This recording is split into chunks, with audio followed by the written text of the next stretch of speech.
ఎందుకంటే సినిమా అన్నది ఇప్పుడు దైనందిన కార్యకలాపాలతో సతమతమవుతూ అన్న వస్త్రాలు అనే అవసరంతో పాటు సినిమాను కూడా ఎంచుకున్నారు జనం. కానీ ఇవాళ ఎన్ని తక్కువ రోజులన్నీ ఎంత ఎక్కువ కలెక్ట్ చేసింది అని ఒక ఇదే తప్పితే అసలు ఇట్లాంటి అంటే మన చలనచిత్ర పరిశ్రమలు కొన్ని సినిమాలు చిరస్థాయిగా మిగిలిపోయి అప్పుడు నాన్నగారు నాగేశ్వరరావు కాలం నుంచి మనం చూసుకుంటే ఒక పాతాళ మేరు కానీ ఒక దేవదాసు కానీ మాయాబజార్ ఇలా అలా నిలిచిపోయిన సినిమాల్లో చెప్పుకోదగ్గ సినిమాను ఇది లెజెండ్. ఒక సింహ కానివ్వండి, ఒక లెజెండ్ కానివ్వండి,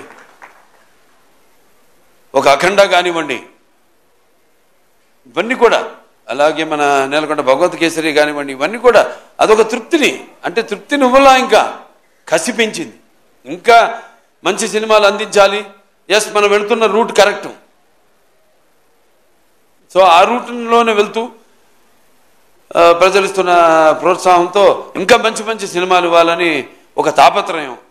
అందుకే అంటుంటా ఇవాళ అనుకోకుండా ఈవిడేమో మా సోనాల్ చౌహాన్ ఇదిగో పసుపు రంగు బట్టల్లో వచ్చింది. పసుపు శుభానికి సూచకం. అలాగే పసుపు ఒక మంచి ఆనందమైన వేడుకలకు ఆహ్వాన గీతం. పసుపు అనేది ఒక సంక్షేమానికి ఒక నిర్వచనం. అలాగే పసుపు అనేది ఒక అభివృద్ధికి ఒక నిదర్శనం. అలాగే పసుపు అన్నది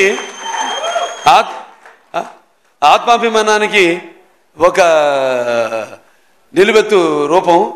అలాగే పసుపు అన్నది ఆత్మ గౌరవానికి ఎగరేసిన కేతనం. అటువంటి బ్రహ్మాండమైన శుభసూచకం నేను చెప్పేది. ఎందుకు శుభసూచకం చెప్తున్నానంటే